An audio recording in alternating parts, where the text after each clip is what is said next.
Bismillahirrahmanirrahim. Assalamu alaikum, my dear students. Welcome to the online classes. In the previous session, we done all the reading work of the lesson Break, Break, Break. And now we will start the written work in your copies. So first of all, you write the date according to the pattern, that is Monday, December 7, 2020. Then you write topic, break, break, break, and focus lesson outline. Then you write the dictation words, words meanings, word sentences, and question answers. When you write it, after this, you will start to write the first of it about it, that is dictation words. So again you write Monday, December 7, 2020. Then you write topic, break, break, break, and focus dictation words. Then you write the dictation words, and these are the 5 dictation words. First one is crag, second one is tongue, third one is vanished, fourth one is tender, and fifth one is safety. What is the meaning of crag? Crag means चट्टाने. टंग का मतलब होता है ज़ुबान. Vanished का मतलब होता है गायब हो जाना. टेंडर कहते हैं नरम. और सेफ्टी का मतलब है जिसमें आपकी हिफाजत हो, उस चीज़ को कहते हैं. तो ये वर्ड्स आपने याद भी करने हैं और ये सारे कॉपी में इसी तरह लिखने हैं. और स्टूडेंट्स, साथ में डबल लाइन आपने लगानी है टॉपिक फोकस के साथ. डिक्टेशन वर्ड्स के नीचे भी आपने डबल अंडरलाइन करना है और एंड में आपने एंड लाइन ज़रूर मेंशन करनी है. इसके बाद हमारा अगला टॉपिक है, नेक्स्ट पे आप फिर लिखेंगी Monday December 7, 2020. Topic break break break, focus word meanings. Then you will write words meanings. You should draw proper lines and then you write. First one is crags. Crags जैसे अभी मैंने आपको बताया, rocks को कहते हैं steep rocks.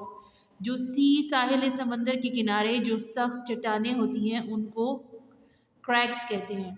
Second one is utter. अटर का मतलब होता है स्पीक, बोलना. किसी भी वर्ड को बोलने को, प्रोनाउंस करने को अटर कहते हैं. हेवन, एक होता है HEAVEN जो जन्नत को कहते हैं, लेकिन ये है HAVEN, इसमें ई नहीं आता. तो इस हेवन का मतलब होता है अ प्लेस ऑफ रेस्ट, वो जगह जहाँ आप आराम से थोड़ा टाइम स्पेंड करें. फिर वैनिश का मतलब होता है डिसअपियर, यानी गायब हो जाना. जब कोई चीज़ गायब हो जाती है, हमारी आंखों के आगे से गायब हो जाती है, उसको डिसअपियर हो जाती है, उसको वैनिश कहते हैं. नेक्स्ट वन इज टेंडर का मतलब होता है नरम. काइंडनेस, ये अब नरमी इसमें भी आती है, जैसे किसी भी चीज़ को आप कहें कि ये नरम है या सख्त है, या किसी का लहजा जो है वो काइंडनेस में बोलता है, वो आपके साथ पोलाइट से बात करता है, या वो हार्श वर्ड यूज़ करता है. तो काइंडनेस जो है ये इस सेंस में भी यूज़ होता है और साथ में इस तरह दो तरह से ये यूज़ होता है. So students, you have to write the double linings with the break, word meanings, and then also these lines according to their pattern, and then you write the end lines as well. This is the 2 topics which you have done, and then we come to the word sentences. Word sentences, as you know, we will also mention the date, proper date with this pattern. Then you write topic, break, break, break, and focus word sentences. Then you write word sentences and then first word is break. Break का मतलब होता है, अब 2 तरह से break के words के मतलब होते हैं. एक तो वो ब्रेक होता है जैसे कोई चीज़ को टूट जाना, और दूसरा ब्रेक का मतलब होता है जैसे वक्फा, जैसे आपको स्कूल में ब्रेक टाइम होता है. अब इसका सेंटेंस बनाने के लिए give yourself a break and take some rest, यानी अगर आप बहुत काम से थक जाएं और आपको कहा जाए थोड़ा सा आराम कर लो फिर उसके बाद काम कर लेना, तो give yourself a break, खुद को थोड़ा सा ब्रेक दे दो, रुक जाओ. एंड टेक सम रेस्ट, और थोड़ा आराम कर लो.